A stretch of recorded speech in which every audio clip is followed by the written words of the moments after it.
கர்ப்ப காலத்தில் பெண்களுக்கு தெரியும், அந்த 6 மாதம் கர்ப்ப காலத்தில் நிறைய வேலை செய்ய முடியாது.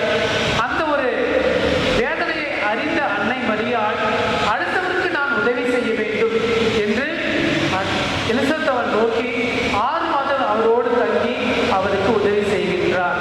அதான் தாழ்நிலை இருந்த தம் அடியவரை தயவுடன் கடைக்கண் நோக்கினார்.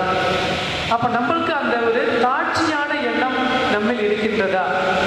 உங்களுக்கு அடுத்திருப்பவர், உங்கள் உறவினர் யாராயும் ஹாஸ்பிட்டல் இருந்தாங்க, தாட்சியோடு நீங்க போயிட்டு அவங்களை பார்த்துருக்கீங்களா? பாசமா பழகிருக்கீங்களா? ஒரு 4 வார்த்தை சொல்லியிருக்கீங்களா? இருக்க மாட்டீங்க.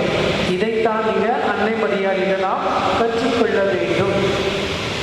அதே போல இன்னொரு இடத்துல அன்னை மரியாதை வாழ்த்துகிற இடம் எங்கன்னாக்கா, இந்த கானாவூர் திருமணத்துல திராட்சை ரசம் தீர்த்து விடுகின்றது. அப்ப என்ன செய்து தெரியல. அப்ப அந்த அப்போஸ்தலர்கள் யாரை நாடுகின்றார்கள்? அன்னையை நாடுகின்றார்கள் இல்லையா? அப்ப அன்னையை நாடும் பொழுது திராட்சை எங்க இருந்து வந்தது தெரியாது. தன்னுடைய மகனிடம் போய் பரிந்துரை பேசுறாங்க. இந்த பிள்ளைகள்லாம் கேட்கிறாங்கப்பா, உன்னுடைய அருளை அவங்களுக்கு காட்டுங்க, ஒரு அற்புதத்தை செய்யுங்க அப்படின்ட்டு அன்னை மரியா தன் மகனுக்கு வலுக்கட்டாயத்தை கொடுக்கின்றார்.